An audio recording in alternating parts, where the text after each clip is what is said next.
নমস্কার। আজ 12ই জানুয়ারি। আজকের এই পবিত্র দিনটিতে যুগাবতার স্বামী বিবেকানন্দ এই ধরাধামে এসেছিলেন আমাদের মতো যুবক যুবতীদের অন্তরে জেগে থাকার জন্য। তাই তার এই জন্মদিন, এই দিনটিকে বলা হয় যুব দিবস। আজকে ভারতবর্ষের প্রত্যেকটি স্কুল কলেজে এই দিনটিকে যুব দিবস হিসাবে পালন করা হয়। প্রথমে স্বামীজির প্রণাম মন্ত্রটি একবার উচ্চারণ করে স্বামীজিকে স্মরণ করে নিই।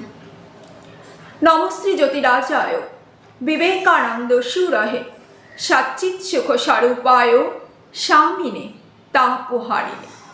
প্রথমে ঠাকুর মা স্বামীজির শ্রীচরণে আমার অভিলুণ্ঠিত ষষ্ঠাঙ্গ প্রণাম।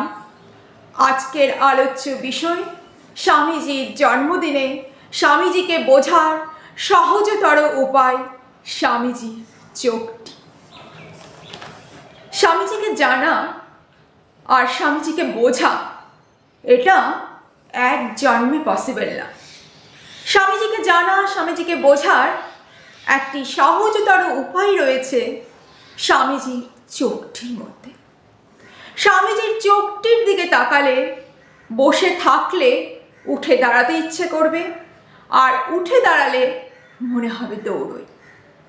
এখন প্রশ্ন হলো, কি আছে স্বামীজির এই চোখটির মধ্যে? স্বামীজি স্বয়ং বুদ্ধ। বুদ্ধ শব্দের অর্থ আকাশের মতো অনন্ত জ্ঞান সম্পন্ন, আর জ্ঞানে উনি শিবগুরু, শিব শিব শিব। আর ঠাকুর বারবার বলেছেন স্বামীজি সপ্ত ঋষির আরেক ঋষি। তাই এই ত্রিগুণের সমন্বয় ঘটেছে স্বামীজির চোখটির মধ্যে। স্বামীজি বলেছেন, আত্মবিশ্বাসী হয়ে ওঠো, নিজেকে কখনো দুর্বল ভেবো না। আমাদের আবশ্যক লোহের মতো পেশি আর বজ্রদৃঢ় স্নায়ু। স্বামীজি বলেছেন, অনেক দিন ধরে আমরা কাঁদি আছি, এখন আর কাঁদিবার প্রয়োজন নয়। এখন আমাদের নিজে পায়ে ভর দিয়ে মানুষ হয়ে উঠতে হবে। মানুষ শব্দের অর্থ কি জানো? যাদের মধ্যে মন এবং হুঁশ রয়েছে। বর্তমানে আমাদের এমন ধর্মের প্রয়োজন যা আমাদের মানুষ করে তোলে, এমন মতবাদের প্রয়োজন যা আমাদের মানুষ করে তুলবে। আর সেই মতবাদটি হলো স্বামীজির মতবাদ।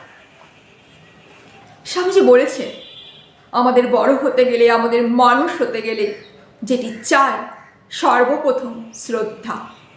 আর স্বামীজির চোখটির মধ্যে তাকিয়ে দেখবে রয়েছে সেই শ্রদ্ধা, সবার প্রতি ভালোবাসা, সবার প্রতি শ্রদ্ধা, সমস্ত পৃথিবীর মানুষের প্রতি শ্রদ্ধা, পবিত্র মনোভাব চোখটির মধ্যে রয়েছে। স্বামীজির চোখটির দিকে তাকালে মনে হয় কত ভালোবাসেন উনি আমাদের, কিন্তু আমরাই শুধু তাকে বুঝতে পারছি না। স্বামীজি বলেছেন, এই শ্রদ্ধার বৈষম্যে কেউ বড় হয়ে ওঠে, কেউ বা ছোট হয়। আমার গুরুদেব মানে ঠাকুরের কথা উনি বলতেন যে নিজেকে দুর্বল ভাবে সেই দুর্বল। এটাই সত্য কথা। তোমাদের যদি নিজেদের প্রতি আত্মবিশ্বাস আর শ্রদ্ধা না থাকে, তাহলে তোমরা মানুষ হবে কি করে? স্বামীজি বলেছেন, আমাদের শাস্ত্রে সব মুনিরা প্রচার করেছেন আমাদের কোনো বিনাশ নেই, আমরা অনন্ত স্বরূপ আত্মা। যেই আত্মাকে কেউ কখনো নাশ করতে পারে না, তরবারিতে ছেদন করতে পারে না, অগ্নি একে কখনো দগ্ধ করতে পারে না, বায়ু শুষ্ক করতে পারে না। তাহলে আমাদের যখন নাশ নেই, তাহলে এত ভয়টি কিসের আমাদের? স্বামীজি বলেছেন, অতএব আত্মবিশ্বাসী হয়ে ওঠো। যে ব্যক্তি নিজেকে সর্বদা দিন দুঃখী হীন ভাবে, সে সর্বদা হীনই হয়ে যায়। যদি তুমি বলো আমাদের মধ্যেই সর্বশ্রেষ্ঠ শক্তি আছে, তবে তোমাদের ভিতর সেই শক্তি আসবেই। আর এই শক্তি কোথাও থেকে না, আমরা যদি রোজকার অভ্যেস করি স্বামীজির চোখটির দিকে তাকানোর, তাহলে সেই শক্তি আমরা সেই চোখ থেকেই পাবো। উনি বলেছেন, যদি তুমি সর্বদা ভাবো যে তুমি কিছুই না, তাহলে তুমি এমন মানুষ হয়ে উঠবে যে সত্যি তুমি কিছুই না। তার মানে আমাদের সর্বদা ভাবতে হবে আমাদের মধ্যেই সেই অনন্ত শক্তি রয়েছে। আজ আমরা ইংরেজি শিক্ষায় শিক্ষিত। আমরা সর্বদা বলি আমরা বাংলা সাহিত্য পড়তে পারি না। ইংরেজিতে যদি সাহিত্যটি লেখা থাকে তবে আমরা চেষ্টা করব পড়তে। স্বামীজি বলেছেন, ইংরেজ জাতির সঙ্গে তোমাদের প্রভেদটি কি জানো? ইংরেজ নিজের উপর বিশ্বাসী আর তোমরা নিজের উপর বিশ্বাসী নও। ইংরেজরা বিশ্বাস করে সে ইংরেজ, তাই সে যাহা কিছু ইচ্ছা তাই পূরণ করতে পারবে। তাই এই ইচ্ছা শক্তির জোরে তাদের মধ্যে ব্রহ্ম শক্তির জাগরণ ঘটে। স্বামীজি বলেছেন, তোমাদের সবাই বলিয়া আসিতেছে তোমাদের দ্বারা কিছুই হবে না, তাই তোমাদের কিচ্ছু করার ক্ষমতা নেই আজকাল। আজ আমরা বিদেশে ছুটছি, অবশ্যই বিদেশে ছুটবো, কাজ করব। স্বামীজিও গিয়েছিলেন কাজের জন্য। কিন্তু আমাদের সর্বদা মনে রাখতে হবে আমরা ভারতবাসী, তাই আমাদের ভারতবর্ষের প্রতি আলাদাই শ্রদ্ধা থাকতে হবে।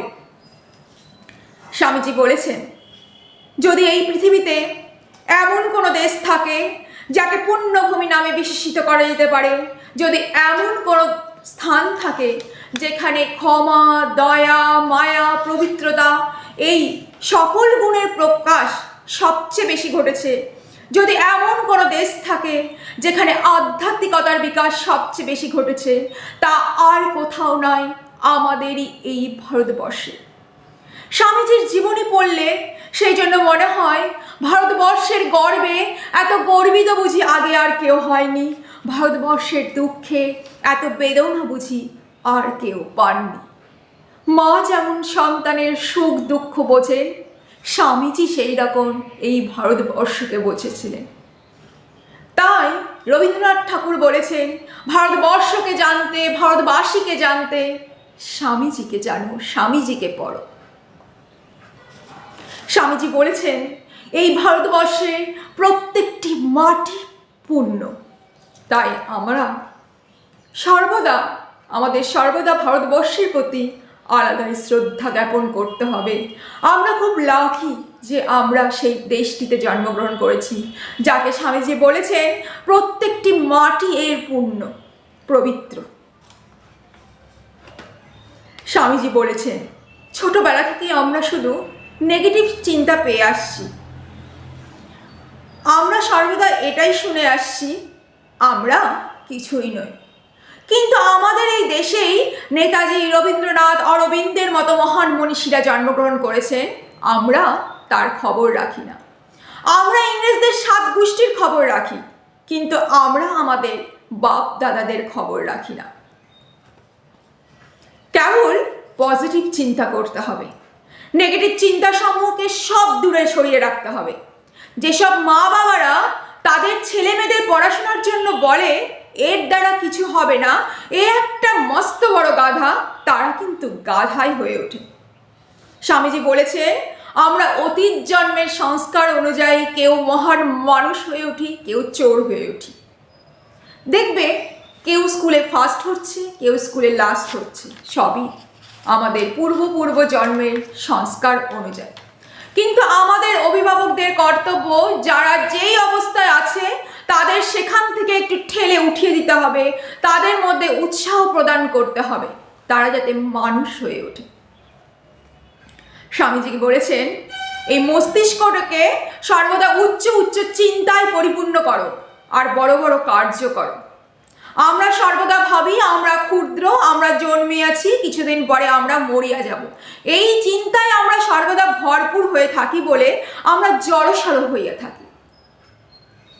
স্বামীজি বলেছেন, মায়ের কাছে আশীর্বাদ করছি তোমাদের প্রত্যেকের ভিতর শ্রদ্ধা আবির্ভূত হোক, তোমরা মানুষ হয়ে ওঠো, তোমরা ঈশ্বর তুল্য মানুষ হয়েও তোমাদের মধ্যে সেই আত্মবিশ্বাস জেগে উঠুক। চলো আমরা সবাই এগিয়ে যাই, স্বামীজি যেই মানুষ হয়ে ওঠার কথা বলেছেন সেই মানুষ হয়ে ওঠার প্রয়াস করি। আর সেই প্রয়াসে একটি সহজতর উপায় রয়েছে।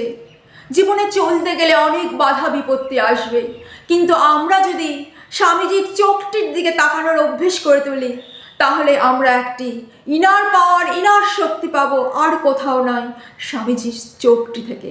আর সেই শক্তিটি যোগাবেন স্বামীজি নিজেই আমাদের। আজ স্বামীজির জন্মদিন, তাই চলো সবাই মিলে বলে উঠি জয় স্বামীজি। আজ এখানেই। জয় ঠাকুর, জয় মা, জয় স্বামীজি।